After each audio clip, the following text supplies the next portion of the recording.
வணக்கம் மக்களே, இன்னைக்கு நான் உங்களுக்காக ஒரு சூப்பரான மலையாள கிரைம் த்ரில்லர் படத்தை கொண்டு வந்திருக்கேன். படத்தோடைய பேர் அனோமி.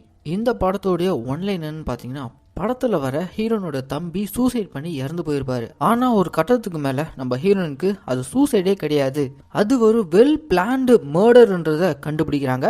இதை தொடர்ந்து அந்த ஊர்ல இன்னும் சில கொலைகள் அதே பாணியில் நடக்குது. இந்த கேஸ் எல்லாத்தையுமே நம்ம ஹீரோயின் இன்வெஸ்டிகேட் பண்ண ஆரம்பிக்கிறாங்க. கடைசியில தான் தம்பியோட மரணத்துக்கு காரணம் யாருன்றதை கண்டுபிடிச்சு அந்த கில்லருக்கு என்ன மாதிரியான தண்டனை வாங்கி கொடுத்தாங்கன்றதுதான் ரொம்ப இன்ட்ரெஸ்டிங்கா சொன்ன படம் தான் இந்த அனோமி. சரி வாங்க, இப்ப நம்ம இந்த படத்துடைய முழு கதைக்குள்ள போறதுக்கு முன்னாடி நம்ம சேனலுக்கு நீங்கள் புதுசாக வந்திருந்தீங்கன்னா மறக்காமல் நம்ம தமிழ் மணி தியேட்டரை சப்ஸ்கிரைப் பண்ணிக்கோங்க. ஆனால் உங்களுக்கு இந்த வீடியோ பிடிச்சிருந்துச்சுன்னா அந்த லைக்கு கமெண்ட் ஷேர் லைக் பண்ணும்போது கமெண்ட் செக்ஷனில் ஹைப்ன்ற ஒரு ஆப்ஷன் வரும். அந்த ஹைப்பிங் கிளிக் பண்ணிக்கிட்டிங்கன்னா நம்ம சேனலில் போடக்கூடிய வீடியோக்கள் வெகுஜன மக்களுக்கு போய் சேரும். ஸோ மறக்காமல் ஹைப்பிங் கிளிக் பண்ணிக்கோங்க. சரி வாங்க, இப்போ நம்ம இந்த படத்தோடைய முழு கதைக்குள்ளே போவோம். படத்தோட ஓப்பனிங் சீன்லேயே சாரா பிலிப்ன்ற ஒரு லேடியை காட்டுறாங்க. இவங்க தாங்க இந்த படத்தோடைய ஹீரோயின். இந்த கேரக்டரில் நம்ம பாவனா தான் நடிச்சிருக்காங்க.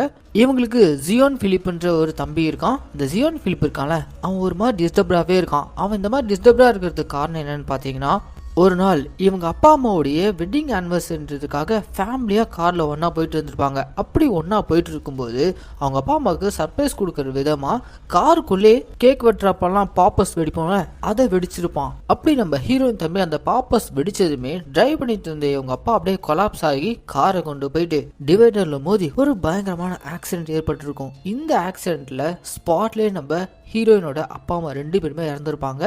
இப்படி தான் அப்பா அம்மாவோட இறப்புக்கு தான் காரணமாயிட்டோம் என்ற அந்த குற்ற உணர்ச்சியில் தான் ஹீரோயின் தம்பி ஒரு மாதிரி மனசுடைஞ்சு போய் தானும் தற்கொலை பண்ணிக்கணுன்ற ஒரு எண்ணத்திலே சுத்திட்டு இருக்கான். ஆனா அவனுக்குன்னு இருக்கக்கூடிய ஒரே சொந்தமான நம்ம ஹீரோயின் அவனை எப்படியாச்சும் நல்லபடியா காப்பாத்திக்கணும். அப்பா அம்மாவும் போயிட்டாங்க, இவனும் போயிட்டா தனக்கும் சொந்த பந்தம் யாரும் இருக்க மாட்டாங்களேன்னு சொல்லிட்டு நம்ம ஹீரோயின் தம்பி ஜியோனை ரொம்ப நல்லா பாத்துக்கிறாங்க. அவனை குறித்து ஒரு சைக்காட்ரிஸ்ட் டாக்டர் கிட்ட தொடர்ந்து செக்அப் கூட்டு போறாங்க. இப்படி என்னதான் நம்ம ஹீரோயின் லைஃப் ஒரு மாதிரி சோகமா போயிட்டு இருந்தாலும் உங்களை ஓரளவுக்கு அவங்க லைஃப்ல இருக்கக்கூடிய ப்ராப்ளம் எல்லாம் டைவர்ட் பண்ணக்கூடிய ஒரே இடம்னா அது அவங்க வேலை பார்க்குற ஃபாரன்சிக் டீம். எஸ், நம்ம ஹீரோயின் ஃபாரன்சிக் டீம்ல வேலை பார்க்குறாங்க. அப்படி நம்ம ஹீரோயின் ஃபாரன்சிக் டிபார்ட்மெண்ட்ல வேலை பார்த்துட்டு இருக்கும்போது நீரஜ்ன்ற ஒரு பையன் சூசைட் பண்ணி இறந்து போயிருக்கான்ற விஷயம் தெரிய வருது. அவனுடைய ஃபாரன்சிக் ரிப்போர்ட் அது எல்லாத்தையுமே நம்ம ஹீரோயின் தான் செக் பண்றாங்க. இந்த நீரஜ்ன்ற பையனுடைய சூசைட் கேஸ் இருக்குல்ல, அந்த கேஸை டீல் பண்ணிட்டு இருக்கவர் யாருன்னா ஏசிபி ரகுமான். இந்த ரகுமானுக்கார இவருடைய பாஸ்ட் லைஃப்ல ஏதோ ஒரு பெரிய ட்ராஜடி ஏற்பட்டிருக்கு.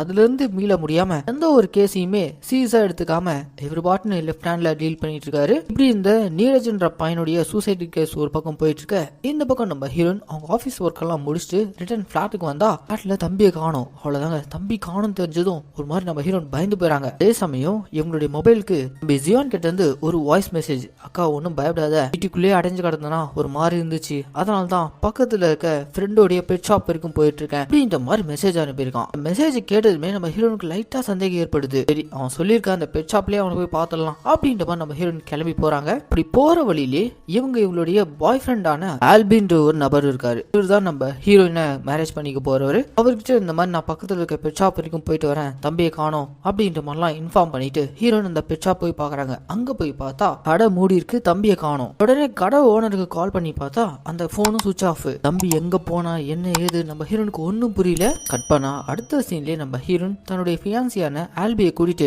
ஸ்டேஷனுக்கு போயிட்டு தம்பியை காணும்ன்ற கேஸை ஃபைல் பண்றாங்க. இந்த கேஸையும் இன்வெஸ்டிகேட் பண்ண போற நபர் அது வேற யாரும் இல்லைங்க. ஆரம்பத்துல பார்த்தா நம்ம ஏசிபி ரஹ்மான். அவர் தான் எந்த கேஸையும் ஒழுங்கா சீரியஸா எடுத்து இன்வெஸ்டிகேட் பண்ண மாட்டேன்றாருல, அதே மாதிரிதான் ஹீரோயின் தம்பி மிஸ்ஸிங் கேஸையும் பெருசா கண்டுக்காம ஹவர் பாட்டன் லதாஜிக்கா தெரிஞ்சிட்டு இருக்காரு. ஆனா ஹீரோயின் விடுற மாதிரி இல்ல. தம்பிக்கு என்ன இருக்கும், அவன் எங்க போயிருப்பான் அப்படின்ற மாதிரி இவங்க தொடர்ந்து தேடிட்டே இருக்கும்போது தான் இவங்களுக்கு ஒரு ஷாக்கிங்கான நியூஸ் வருது.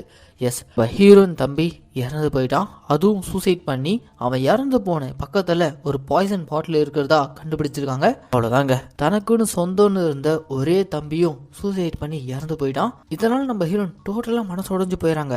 இவங்க தம்பியோட ஃபாரன்சிக் ரிப்போர்ட் அதுல போஸ்ட்மார்டம் பண்ண டாக்டர் ஒரு குறிப்பிட்ட கெமிக்கல் ஹீரோயின் தம்பியோட உடம்புக்குள்ள இருந்ததா மென்ஷன் பண்ணிருக்காங்க. அது என்ன கெமிக்கல்னா ப்ரொஃபைல். இதே கெமிக்கல் இதுக்கு முன்னாடி ஒரு ரிப்போர்ட்ல பார்த்துமே அப்படின்னு சொல்லிட்டு ஹீரோயின் யோசிச்சு பார்க்கும்போது தான் ஆரம்பத்துல நீராஜ்ன்ற ஒரு பையனும் இவங்க தம்பி மாதிரியே சூசைட் பண்ணி இறந்து போயிருப்பான். அவனுடைய ஃபாரன்சிக் ரிப்போர்ட் அது எல்லாமே நம்ம ஹீரோயின் தான் ரெடி பண்ணிட்டு இருந்திருப்பாங்க. அப்போ அவனுடைய ஃபைல்ல போஸ்ட்மார்டம் பண்ண டாக்டர் ப்ரொஃபைல்ன்ற அதே கெமிக்கலை மென்ஷன் பண்ணியிருப்பாரு. அந்த குறிப்பிட்ட ப்ரொஃபைல்ன்ற அந்த கெமிக்கல் பேஷண்ட்ஸ்க்கு ஆப்ரேஷன் டைம்ல கொடுக்கக்கூடிய ஒரு மயக்க மருந்து. சேம் அதே சப்ஸ்டன்ஸ் தான் நம்ம ஹீரோயின் தம்பியோட பாடியிலும் இருந்திருக்கு. ஸோ இந்த இடத்துல நம்ம ஹீரோயினுக்கு தான் தம்பியோட தற்கொலை அது தற்கொலை கிடையாது, யாரோ திட்டமிட்டு கொலை பண்ணியிருக்காங்கன்றத ஹீரோயின் முழுசா நம்ப ஆரம்பிக்கிறாங்க. கற்பனா அடுத்த சீன்லேயே போலீஸ் டிபார்ட்மெண்ட்டுக்கு போயிட்டு இந்த 2 தற்கொலை சம்பவத்தையும் சொல்லி இதுக்கு மேலேயும் நீங்க இந்த கேஸை சீரியஸா இன்வெஸ்டிகேட் பண்ணலாம்னா மேலும் இதே மாதிரி கொலை நடக்கிறதுக்கு வாய்ப்பு இருக்கு. அப்படி இதே பேட்டர்ன்ல கொலை நடந்துச்சுன்னா அதுக்கப்புறம் நான் உங்க டிபார்ட்மெண்ட் மேல கேஸ் போட வேண்டியதா இருக்கும் அப்படின்ற மாதிரிலாம் நம்ம ஹீரோயின் சொல்லிட்டு வராங்க.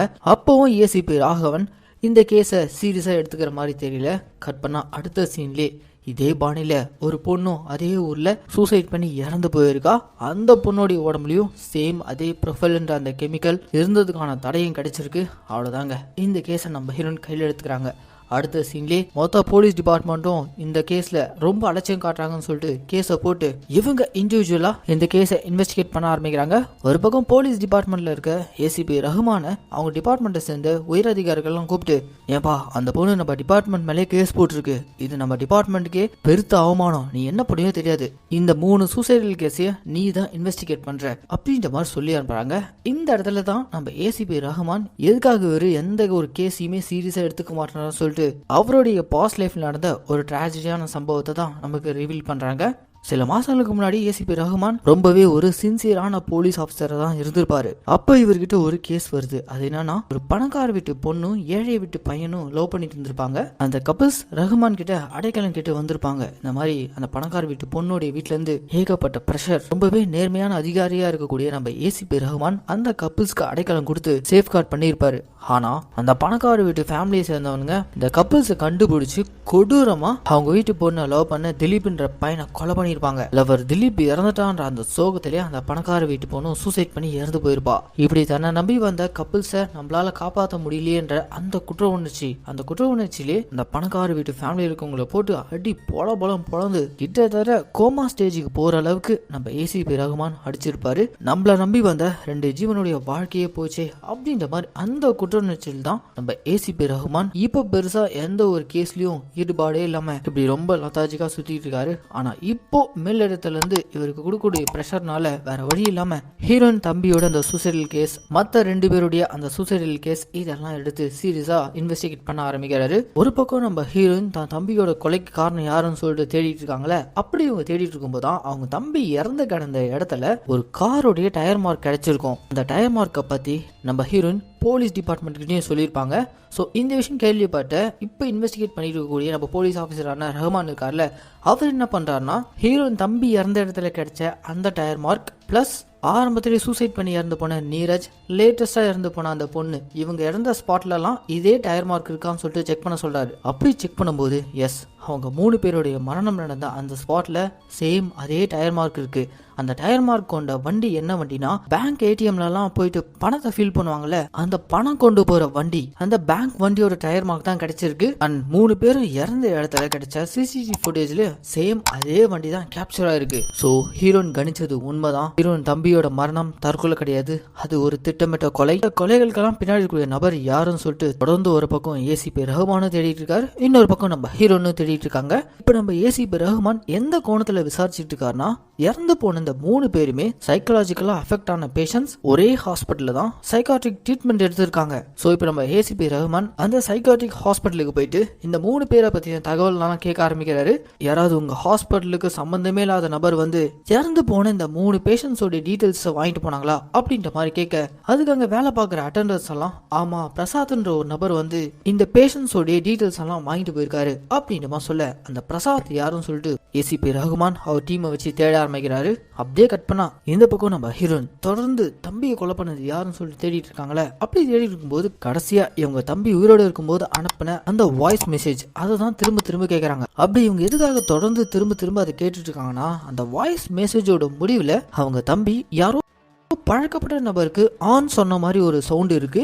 ஸோ இவன் அந்த வாய்ஸ் மெசேஜை இவங்க அக்காக்கு அனுப்பும்போது கடைசியா யாரோ இவனை மீட் பண்ண வந்திருக்காங்க. அதுவும் இவங்க தம்பிக்கு நல்லா தெரிஞ்சவங்க தான். ஏன்னா யாராவது தெரிஞ்சவங்க வரும்போது நம்ம கொடுக்கக்கூடிய ஒரு சவுண்ட், அந்த சவுண்ட் தான் இவங்க தம்பி அந்த வாய்ஸ் மெசேஜ்ல கொடுத்துருக்கான். ஸோ அது யாரா இருக்கும், அந்த வாய்ஸ் மெசேஜ்ல இருக்கக்கூடிய அந்த இன்னொரு நபர் யாரு, அதை தெரிஞ்சுக்கணும்னு சொல்லிட்டு அடுத்த சீன்லயே நம்ம ஹீரோயின் அவங்களுடைய ஃபியான்சியான ஆல்பியை கூப்பிட்டு இதை பத்தி சொல்றாங்க. அண்ட் அடுத்த சீன்லயே ஒரு சவுண்ட் இன்ஜினியரை வர வச்சு அந்த வாய்ஸ் மெசேஜை இன்னும் துல்லியமா கிளியரா கேக்குறாங்க. அப்படி கேட்கும்போது தான் அந்த மெசேஜோட எண்ட்ல எப்படி இவங்க தம்பி அவனை யாரோ பார்க்க வந்த மாதிரி ஒரு சவுண்ட் கொடுத்தானோ அதே மாதிரி பார்க்க வந்த நபரும் அவங்க தம்பிக்கு ரெஸ்பான்ஸ் கொடுத்துருக்காரு. அதுவும் அந்த வாய்ஸ் மெசேஜ்ல ரெக்கார்ட் ஆயிருக்கு. ஸோ கடைசியா இவங்க தம்பி இறக்கிறதுக்கு முன்னாடி யாரோ ஒரு நபர் பார்க்க வந்திருக்காரு.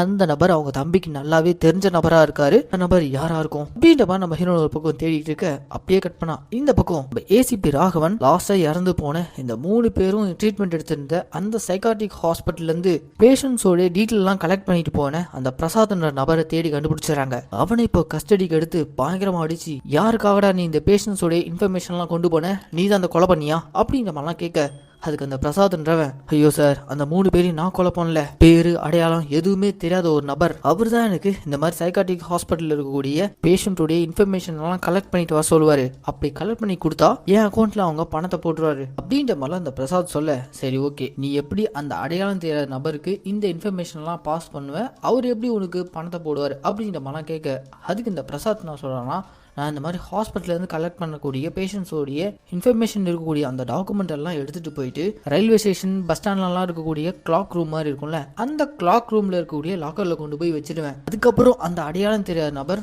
நான் வச்ச அந்த கிளாக் ரூமில் போயிட்டு டாக்குமெண்ட் எடுத்துருவாரு. அப்படி அவர் கைக்கு டாக்குமெண்ட் போனதுக்கப்புறம் என் அக்கௌண்ட்டில் அமௌண்ட் கிரெடிட் ஆகிடும். நான் வெறும் 50,000க்காக தான் இந்த வேலைலாம் பண்ணிட்டு இருக்கேன் அப்படின்ற மாதிரிலாம் அந்த பிரசாத் சொல்ல, ஓகே, இதுக்கு பின்னாடி யாரோ ஒரு மர்ம நபர், அவன் தான் 3 கொலைகளை பண்ணிட்டு அதை சூசைடல் கேஸா மாத்திக்கிட்டு இருக்கான். அவன் யாரா இருக்கும்னு சொல்லிட்டு ஒரு பக்கம் தீவிரமா நம்ம ஏசிபி ரஹ்மான் தேடுதல் வேட்டையில் இருக்க. அப்படியே கட் பண்ணா இந்த பக்கம் நம்ம ஹீரோயினுக்கு இன்னொரு ஷாக்கிங்கான நியூஸ். அது என்னன்னா, ஹீரோயின் கூடவே இருந்து தம்பியை கொலை பண்ணவன் யாருன்னு கண்டுபிடிக்கிறதுக்காக ஹெல்ப் பண்ணிட்டு இருந்த நம்ம ஹீரோனோட ஃபியான்சியான ஆல்பி இருக்கார்ல, அவரும் மர்மமான முறையில் இறந்து கிடக்கிறாரு. அவருடைய உடம்புலையும் சேம் அதே ப்ரொஃபைல்ன்ற அந்த சப்ஸ்டன்ஸ் கிடைச்சிருக்கு. ஆனா இதுல என்ன வித்தியாசம்னா, முதல்ல நடந்த அந்த 3 கொலைகளையும் கில்லர் பக்காவா பிளான் பண்ணி அதை ஒரு சூசைடல் கேஸா மாத்திருக்கான். ஆனா இந்த ஆல்பியோட கொலை கேஸ்ல மட்டும் ஒரு சின்ன மாறுதல். அது என்னன்னா, ஆரம்பத்துல கொல்லப்பட்ட அந்த 3 பேருமே சைக்காலஜிக்கலா ப்ராப்ளம் இருக்கக்கூடிய பேஷண்ட்ஸ். ஆனா ஆல்பி அப்படி கிடையாது. ஆல்பி ஒரு நார்மலான பர்சன். அதே மாதிரி அவனுடைய கொலையில அதை கில்லர் தற்கொலையா மாத்தாம பார்த்த உடனே இது கொலைதான் கண்டுபிடிக்கிற அளவுக்கு உடம்பு ஃபுல்லா ஏகப்பட்ட காயங்களை விட்டு போயிருக்கான். சோ இப்ப ஹீரோயினுக்கு கூட உறுதுணையா இருந்த ஆல்பியும் இறந்து போயிட்டாரு. இப்படி தொடர்ந்து கொல்லப்பட்டு இருக்கவங்களுடைய பாடிஸ் எல்லாம் போஸ்ட்மார்ட்டம் பண்ணக்கூடிய டாக்டர் கிட்ட போயிட்டு நம்ம ஹீரோயின், இப்ப ரீசெண்டா தான் இந்த மாதிரி கொலைகள் நடக்குது, இதுக்கு முன்னாடி எப்பவாச்சும் இந்த மாதிரி கேஸ் வந்திருக்குங்களா அப்படின்ற மாதிரி ஹீரோயின் கேட்க, சரியா ஒரு 11 வருஷத்துக்கு முன்னாடி ஜெஸின்ற ஒரு மெடிக்கல் ஸ்டூடெண்ட் அவங்களும் கார்டியாக் அரெஸ்ட் ஆகி இறந்து போயிட்டாங்க. ஆனா அவங்களுடைய பாடியை போஸ்ட்மார்ட்டம் பண்ணும்போது தான் தெரிய வந்துச்சு, அவங்களுடைய உடம்புக்குள்ளேயும் சேம் அதே ப்ரொஃபைல்ன்ற அந்த சப்ஸ்டன்ஸ் இருந்துச்சு. அவங்க ஒரு மெடிக்கல் ஸ்டூடெண்ட், ரொம்ப நாளா ஒரு ரிசர்ச்ல கூட இருந்தாங்க அப்படின்ற மாதிரி அந்த போஸ்ட்மார்ட்டம் பண்ணக்கூடிய டாக்டர் சொல்ல, அடுத்த சீன்லயே நம்ம ஹீரோயின் 11 வருஷத்துக்கு முன்னாடி இறந்து போன ஜெஸின்ற அந்த மெடிக்கல் ஸ்டூடெண்டோட வீட்டுக்கு போய் விசாரிக்கிறாங்க. அப்படி விசாரிக்கும் போது தான் அந்த வீட்டுல அந்த பொண்ணுடைய அப்பா தான் பொண்ணுடைய மரணத்துக்கு பின்னாடியும் சந்தேகம் இருந்திருக்கு. ஆனா பெருசா அப்ப இருந்த போலீஸ் அதை விசாரிக்கல. அது போக அவங்க பொண்ணு அவங்க ரொம்ப நாளா ஒரு ரிசர்ச்ல இருந்ததா தெரிய வருது. அவங்க ரிசர்ச் பண்ண அந்த பேப்பர்ஸ், அந்த டாக்குமெண்ட்ஸ் அதெல்லாம் நம்ம ஹீரோயின் கேட்டு வாங்கிட்டு வராங்க. அப்படி வாங்கிட்டு வந்து அப்படி என்ன அவங்க பொண்ணு ரிசர்ச் பண்ணிட்டு இருந்திருக்காங்கன்னு பார்த்தா, த ஈக்குவேஷன் ஆஃப் டெத்ன்ற பேர்ல தான் ரொம்ப நாளா அவங்க ஒரு ரிசர்ச்சை பண்ணிட்டு இருந்திருக்காங்க. அந்த ரிசர்ச்சை ஜெஸி மட்டும் தனியா பண்ணலைங்க, கூட சஞ்சய்ன்ற ஒரு நபர் அவரும் சேர்ந்து தான் அந்த ரிசர்ச் பண்ணிட்டு இருந்திருக்காரு. இந்த ரிசர்ச் பத்தி எல்லாம் முழுசா தெரிஞ்சுக்கணுன்றதுக்காக நம்ம ஹீரோயின் இந்த ஜெஸியும் சஞ்சயும் படிச்ச அந்த மெடிக்கல் காலேஜ் போயிட்டு இவங்களை பத்தி விசாரிக்கும் போது தான் அந்த சஞ்சய்ன்றவன் இந்தியாவை சேர்ந்தவனே கிடையாது, அவன் ஒரு கெனடியன், ஒரு NRI தான். அவன் இங்க வந்து இந்த மெடிக்கல் காலேஜ் சேர்ந்து நியூரோ சயின்ஸை பத்தி படிச்சுட்டு இருந்திருக்கான். த ஈக்குவேஷன் ஆஃப் டெத்ன்ற பேர்ல இவங்க பண்ணிட்டு இருந்த அந்த ரிசர்ச் எதை பத்தினா, மனுஷங்களுடைய இறப்புக்கு அப்புறம் அவங்களுடைய மூளை செயல்பாடு அதை பத்தின ஒரு ரிசர்ச் தான் இது. இதுக்காக தான் இப்பவும் 11 வருஷத்துக்கு முன்னாடி ஜெஸின்ற அந்த பொண்ணு கூட ரிசர்ச் பண்ண சஞ்சய்ன்றவன் இப்போ இந்த சைக்காட்ரிஸ்ட் பேஷண்டா செலக்ட் பண்ணி தன்னோட ரிசர்ச்காக பயன்படுத்தி கொண்டுகிட்டு இருக்கான்ற விஷயத்த ஹீரோயின் கண்டுபிடிக்கிறாங்க. அப்படியே கட் பண்ணா இந்த பக்கம் நம்ம ஏசிபி ரஹ்மான் இருக்கார்ல, அவர் என்ன பண்றாருன்னா ஹாஸ்பிட்டல்ல இருந்து பிரசாத் கலெக்ட் பண்ணி கொடுக்கக்கூடிய அந்த டாக்குமெண்ட் எல்லாத்தையுமே ரயில்வே ஸ்டேஷன் கிளாக் ரூம்ல இருந்து எப்படி அந்த மர்ம நபர் எடுத்துட்டு போறான்னு சொல்லிட்டு பார்க்கும்போது அவன் தன்னுடைய முகத்தை ஃபுல்லா கவர் பண்ணிட்டு வந்தான் அந்த கிளாக் ரூம்ல இருக்கக்கூடிய டாக்குமெண்ட் எல்லாம் எடுத்துட்டு போறான். சோ எந்த ஒரு ஃபுட்டேஜ்லயும் அவனுடைய ஃபேஸ் ரிவீலே ஆகல. அது போக இந்த பிரசாத் என்றவனுக்கு இந்த டாக்குமெண்ட் எடுத்துட்டு வந்து கொடுக்கறதுக்காக 50,000 ரூபாய் பணத்தை எப்படி இந்த பிரசாத் கொடுத்துருக்கானா, அங்க இருக்க போத்தனூர்ன்ற ஒரு ஊர்ல இருக்கக்கூடிய ஒரு குறிப்பிட்ட ஏடிஎம்ல பணத்தை கொண்டு வந்து டெபாசிட் பண்ணிடுறான். அப்படி அந்த மர்ம நபர் எப்பெல்லாம் அந்த ஏடிஎம்க்கு பிரசாத் கொடுக்கறதுக்காக பணத்தை டெபாசிட் பண்ண வரானோ அப்பெல்லாம் அந்த பேங்க் வண்டியை தான் யூஸ் பண்றான். அந்த பேங்க் வண்டி எங்கெங்கெல்லாம் போயிருக்கு, அடுத்து எங்கெல்லாம் டிராவல் பண்ணுது, அதோடைய பேட்டர்ன் எல்லாத்தையுமே நம்ம ஏசிபி ரஹ்மான் தொடர்ந்து சிசிடிவி ஃபுட்டேஜை வச்சு பார்த்துட்டே இருக்காரு. கடைசியா வழக்கம் போல பிரசாத்துக்கு செட்டில் பண்ண வேண்டிய அந்த 50,000 ரூபாய் பணத்தை செட்டில் பண்றதுக்காக அதே போத்தனூர் ஏடிஎம்க்கு அந்த மர்ம நபர் அந்த பேங்க் காரோட வர அங்க எலிப்பொறியில எலி மாட்டின மாதிரி ஏசிபி ரஹ்மான் பிடியில அந்த மர்ம நபர் சிக்கிறாரு. அந்த மர்ம நபர் வேற யாரும் இல்லைங்க, இந்த பக்கம் ஹீரோயின் இன்வெஸ்டிகேஷன்ல கண்டுபிடிச்ச அந்த ஈக்குவேஷன் ஆஃப் டெத்ன்ற விஷயத்த ரிசர்ச் பண்ணிட்டு இருந்த NRI சஞ்சய். அவன் தான் இந்த வேலைகள்லாம் பண்ணிட்டு இருந்திருக்கான். அவனை பிடிச்சி நம்ம ஏசிபி ரஹ்மான் ஏன்னா இந்த கொலையெல்லாம் பண்ணுன்ற மாதிரி விசாரிக்கும் போதுதான் நாங்க பண்ணது ஒன்றும் கொலை கிடையாது, அது ஒரு ரிசர்ச். இன்ஃபேக்ட் இந்த ரிசர்ச் பண்ணது நான் ஒருத்த மட்டும் கிடையாது, 10-11 வருஷத்துக்கு முன்னாடி நாங்க மொத்தம் 3 பேர், அதுல ஜெஸ்ஸியும் ஒருத்தி. எங்களுடைய கனவே இந்த ஈக்குவேஷன் ஆஃப் டெத்தை கிராக் பண்றதுதான். சாவோடைய விளிம்பு வரைக்கும் போயிட்டு உயிரோட திரும்புங்க எல்லாரும் சொல்லக்கூடிய ஒரே பதில் அவங்களுடைய நினைவுல ஏதோ ஒரு பெரிய கேட்டை பார்த்ததாவும் அந்த கேட்டுக்கு அந்த பக்கம் போறதுக்கு முன்னாடி அவங்களுக்கு திரும்ப உயிர் வந்த மாதிரி அவங்க குறிப்பிட்டு சொல்லியிருக்காங்க. அது போக பொதுவாகவே மனுஷங்க இறந்ததுக்கு அப்புறம் அவங்களுடைய மூளை மட்டும் சில நிமிஷங்களுக்கு அலைவா தான் இருக்கும். அந்த ஸ்டேட்ல அவங்களுடைய எண்ண ஓட்டங்கள் என்னவா இருக்கும் அதை நம்ம கண்டுபிடிச்சிட்டா இந்த மரணத்தையே கூட நம்ம வெல்லலாம். அதுக்கான ஒரு ரிசர்ச் தான் இந்த ஈக்குவேஷன் ஆஃப் டெத். இதுல எங்களை விட தீவிரமா இருந்த பொண்ணு தான் ஜெஸ்ஸி. ஒரு கடத்துக்கு மேல எங்களுடைய இந்த ஆராய்ச்சியில அவ ரொம்ப தீவிரமா இறங்குனதுனால அவளே அவளுடைய உடலை ஆராய்ச்சிக்கு உட்படுத்திக்கிட்டா. அதனால அவளுடைய இதயத்தை அவளே சில வினாடிகளுக்கு ஸ்டாப் பண்ணிட்டு சாவுடி விளிம்புக்கு போயிட்டு வரணும்னு சொல்லிட்டு ட்ரை பண்ணா. அதை நாங்களும் கூட இருந்துதான் அந்த ஆராய்ச்சி பண்ணோம். ஆனா அதோடைய விளைவா கடைசியில் அவ இறந்தே போயிட்டா. அவ இறந்ததுக்கு அப்புறமும் நான் இந்த ரிசர்ச்சை கண்டினியூ பண்ணேன். நான் மட்டும் கிடையாது, என் கூட இன்னொருத்தனும் இருந்தான் அப்படின்ற சொல்ல, அப்ப இன்னொருத்தன் மாட்டலனா இந்த கொலைகள் தொடருமா அப்படின்ற மாதிரி ஏசிபி ராகவன் ஷாக் ஆக, அவ்வளவு ஷாக்கெல்லாம் வேணாம், அந்த 3வது நபர் வேற யாரும் இல்லைங்க, நம்ம ஹீரோயின் ஃபியான்சியான ஆல்பி. அவனும் இந்த ஆராய்ச்சியில இருந்திருப்பான். இன்ஃபேக்ட் லாஸ்டா ஹீரோயின் தம்பி ஹீரோயினுக்கு அனுப்பி இருந்த அந்த வாய்ஸ் மெசேஜ் அதுல அவன் கடைசியா யாரையோ பார்த்த மாதிரி ஒரு சவுண்ட் கொடுத்துருப்பான்ல, அந்த சவுண்ட் அது வேற யாரும் இல்லைங்க, ஆல்பியை பார்த்த அந்த சவுண்ட். எஸ், இதை நம்ம ஹீரோயின் அப்பவே கிராக் பண்ணியிருப்பாங்க. இன்ஃபேக்ட் ஆல்பியோட மரணத்துக்கு பின்னாடி இருக்கிறதும் அது நம்ம ஹீரோயின் தான். எஸ், தான் தம்பியை கொலை பண்ணவன் தன்னுடைய ஃபியான்சியான ஆல்பி தான்ற விஷயம் கண்டுபிடிச்சதும் அவனை கொடூரமா கொலை பண்ணி சேம் அதே ப்ரொஃபைல்ன்ற அந்த சப்ஸ்டன்ஸை அவன் உடம்புலயும் ஹீரோயின் செலுத்திருப்பாங்க. ஸோ எப்போவோ நம்ம ஹீரோயின் தான் தம்பியை கொலை பண்ணவனை கொன்னாச்சு. ஆனாலும் தொடர்ந்து இதுக்காக இந்த கேஸை இன்வெஸ்டிகேட் பண்ணிட்டு இருந்தாங்கன்னா அந்த 3 பேர்ல அந்த 3வது நபர் இந்த சஞ்சய் அவனை தேடி கண்டுபிடிக்கிறதுக்காக தான் தொடர்ந்து அவங்க இன்வெஸ்டிகேட் பண்ணிட்டு இருந்திருப்பாங்க. ஆனா இவங்களுக்கு முன்னாடி ஏசிபி ரஹ்மான் அந்த சஞ்சய் என்ற நபரை பிடிச்சிட்டாங்க. அவனை பிடிச்சி விசாரணையில எதுக்காடா சைக்காட்ரிஸ்ட் பேஷண்டா நீங்க வந்து செலக்ட் பண்ணீங்கன்னு கேட்க, அவங்களுக்கு தான் வாழவே விருப்பம் இல்லாம தற்கொலை பண்ணிக்க முயற்சி பண்ணிருக்காங்க. ஸோ ஆல்ரெடி அவங்க சாவோட விளிம்புக்கெல்லாம் போயிட்டு வந்திருப்பாங்க. அது போக எங்களுடைய ரிசர்ச்க்கு இந்த மாதிரி ஆட்கள் தான் தேவை. இன்ஃபேக்ட் நாங்க எங்களுடைய ஆராய்ச்சியில் அவங்களை உட்படுத்திக்கிட்டு இந்த மோசமான பூமியில இருந்து அவங்களுக்கு விடுதலை தானே வாங்கி கொடுத்துருக்கோம் அப்படின்ற மாதிரிலாம் தெனாவட்டா பேச, இந்த மாதிரி ஆட்கள் எல்லாம் வெளி உலகத்துல உலாவே விடக்கூடாதுன்னு சொல்லிட்டு ஏசிபி ரஹ்மான் அந்த சஞ்சயை மொத்தமா உள்ள தள்ளிடுறாரு. அவ்வளவுதாங்க, கடைசியா நடந்த இந்த மர்ம கொலைகளுக்கு பின்னாடி இருக்கக்கூடிய நபர்கள் யாருன்னு வெளி உலகத்துக்கு தெரிய வந்தாச்சு. அண்ட் இன்னொரு பக்கம் நம்ம ஹீரோயின் தான் தம்பியோட மரணத்துக்கு காரணமா இருந்தவனையும் பழி வாங்கியாச்சு. அப்படியே இந்த படத்தையும் முடிக்கிறாங்க. என்ன மக்களே, இந்த அனாமின்ற படத்துக்கு நான் கொடுத்த வாய்ஸ் ஒரு கண்டிப்பா உங்களுக்கு பிடிச்சிருக்கும் நான் நம்புறேன். இதே மாதிரி தொடர்ந்து நம்ம மினி தியேட்டர்ல ரிலீஸ் ஆகக்கூடிய படங்கள் எல்லாம் நீங்க பார்க்கணும்னு ஆசைப்பட்டீங்கன்னா மறக்காம நம்ம தமிழ் மினி தியேட்டரை சப்ஸ்கிரைப் பண்ணிக்கோங்க. ஆனால் உங்களுக்கு இந்த வீடியோ பிடிச்சிருந்துச்சுன்னா இந்த லைக்கு கமெண்ட்டு ஷேரு லைக் பண்ணும்போது கமெண்ட் செக்ஷனில் ஹைப்புன்ற ஒரு ஆப்ஷன் வரும். அந்த ஹைப்பிங் கிளிக் பண்ணிட்டீங்கன்னா நம்ம சேனலில் போடக்கூடிய வீடியோக்கள் வெகுஜன மக்களுக்கு போய் சேரும். ஸோ மறக்காமல் ஹைப்பிங் கிளிக் பண்ணிக்கோங்க. சரி மக்களே, இதே மாதிரி ஒரு சூப்பரான தரமான படத்தோடு நான் உங்களை நாளைக்கு வந்து சந்திக்கிறேன். Tata, bye bye.